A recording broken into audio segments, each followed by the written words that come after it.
বন্ধুরা, আমার চ্যানেলে তোমাদের সবাইকে স্বাগতম। আমি আজকে বানাবো চিংড়ি মাছের মালাইকারি। দেখো, চিংড়ি মাছগুলো নিয়ে নিচ্ছি, পেঁয়াজ রসুন যেটা আমি পেস্ট করে নেব। পেস্ট করা হয়ে গেছে। এবার আমি চিংড়ি মাছটাকে নুন আর হলুদ দিয়ে মেখে নেব। দেখো, আমার মাখাটা হয়ে গেছে। এবার আমি কড়াইতে সাদা তেল দিয়ে এবার একটু নেড়ে নেব। এবার চিংড়ি মাছটা হালকা একটু ভেজে নেব। দেখো, আমি ভেজে নিয়েছি, ভাজা হয়ে গেছে। এবার আমি তুলে নেব।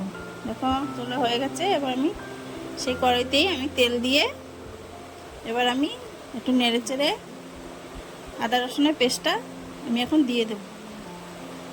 আদা রসুনের পেস্টটা দিয়ে আমি একটু ভালো করে নেড়ে চেড়ে তারপর নেড়ে চেড়ে একটু কষিয়ে নেব।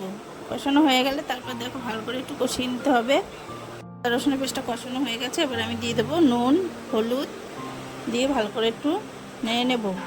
তারপরে দিয়ে দেবো আমি শুকনো লঙ্কার গুঁড়ো, লঙ্কা আর আদা পেস্ট করা ছিল সেটা আমি দিয়ে দিয়েছি।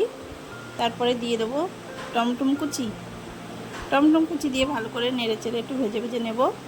তারপরে দিয়ে দেবো আমি সর্ষে পোস্তটা দিয়ে ভালো করে আবার নেড়ে চেড়ে নেবো।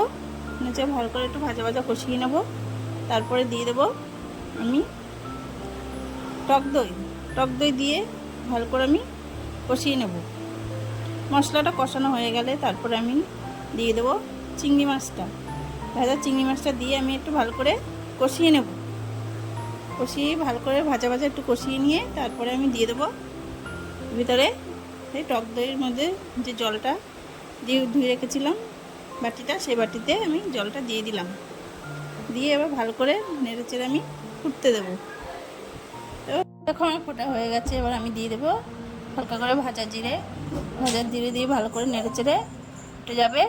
তারপরে দিয়ে দেবো আমি গরম মশলা দিয়ে তারপরে আমি নেড়ে চেড়ে দেখো আমার রান্নাটি এবার কমপ্লিট। তোমাদের যদি আমার রান্নাটি ভালো লাগে তাহলে আমাকে সাবস্ক্রাইব, লাইক, কমেন্ট, শেয়ার করে দিও। কে কে চিংড়ি মাছের মালাইকারি খেতে ভালোবাসো আমাকে কমেন্টে জানিও। দেখা হবে পরের ভিডিওতে। টাটা।